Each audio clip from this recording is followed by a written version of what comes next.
Welcome back to Top 5 Repairs. If your engine is not starting after changing your head gasket, I'm going to tell you guys some of the possible causes. Before doing anything major, first figure out how fast your engine is cranking. Is your engine cranking normally or is it cranking too fast? If your engine is cranking normally but it is not starting, make sure that you check the fuel system and the ignition system and also check the sensor. For example, you want to make sure that all the fuel injectors connection are properly plugged in. Make sure all the ignition coils are properly plugged in.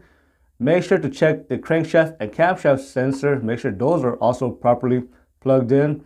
And also make sure to check the harmonic balancer as well. For some vehicle, it is important to mark the harmonic balancer prior to removing it, because if you install it in a different position, this can prevent the vehicle from starting. If you have fuel, spark, air, and the harmonic balancer is properly installed, most likely you're going to have a compression issue, and that is probably why your engine is not starting. If you check engine compression and compression is kind of low, then next you should check is timing.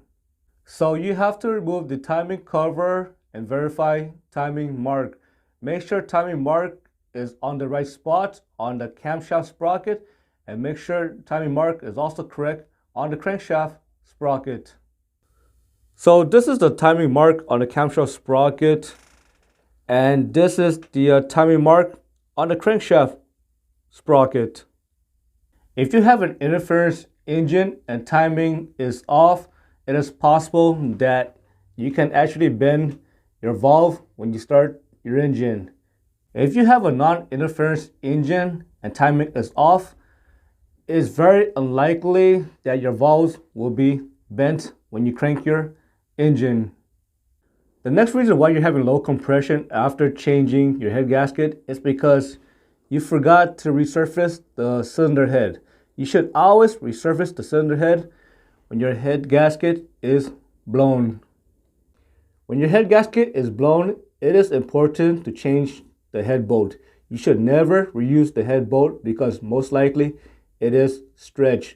And that's part of the reason why your engine is not starting if you're using the same head bolt. The next reason why your engine is not starting is because you are using the wrong head gasket. For example, if you're using a composite head gasket that is made of graphite and it doesn't offer much protection from leak, so it is important to use MLS, which means multi-layer steel, and it has multiple layers of steel on the head gasket. So make sure to use the correct head gasket for better protection. The next reason why your engine is not starting is because maybe you did not properly torque the head bolt. So make sure to follow manufacturer instruction to properly torque the head bolt.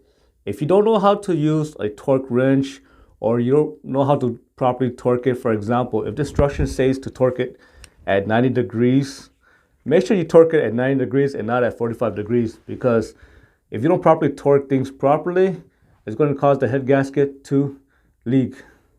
When you're doing a head gasket job, it is important to not overlook things. For example, your engine won't start, or it may not start, or you may experience hard start if you have a ground issue. So make sure the ground straps are properly bolted.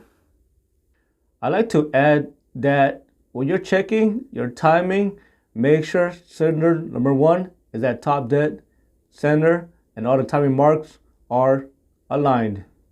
And also, it is important to make sure that the engine block surface is also flat.